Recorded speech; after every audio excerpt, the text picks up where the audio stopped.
జగిత్యాల జిల్లా కేంద్రంలోని మొక్కజొన్న కొనుగోలు కేంద్రాన్ని ప్రభుత్వం అందుబాటులోకి తెచ్చింది. ఈ కేంద్రాన్ని మాజీ మంత్రి తాటిపర్తి జీవన్ రెడ్డి కాంగ్రెస్ నాయకుడు రైతుల సమక్షంలో ప్రారంభించారు.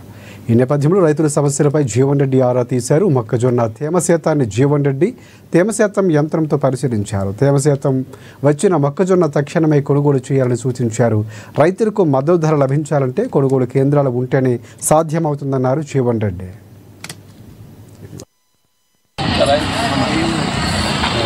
అమెరికాతో ఏదైతుందో ఒప్పందంలో భాగంగా ఆ 50% దిగుమతి సుంకము నిబంధనలతో దిగుమతి చేసుకోవాలని చెప్పని ఆలోచన చేస్తుంది అని చదివాను. అదైతే బాగా డేంజర్.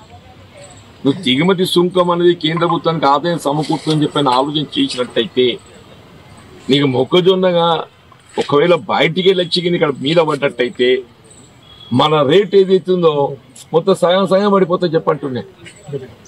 ఇప్పుడు అమెరికా కూడా ఏదైతున్నదో వాడు 50% దిగుమతి సుంకం చెల్లించి వీడికి నేను దిగుమతి చేస్తా అని చెప్పానంటే మనకు ఉత్పత్తి అక్కడ పెరుగుతుంది, దానికి తగ్గట్టు ఏదైతే ధర లేదు. కాబట్టి వాడు వీడి పంపుతాను చూస్తున్నాడు.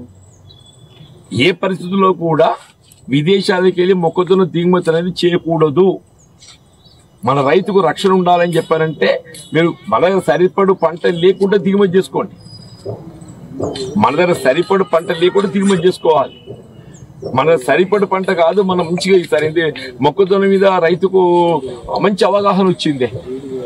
పర్టికులర్ ఉత్తర తెలంగాణ రైతాంగానికి అయితే ఈ కరీంనగర్ కానీ, నిజామాబాద్ కానీ, ఆదిలాబాద్ కానీ, వరంగల్ కానీ మన జిల్లాలన్నింటికీ రైతుకి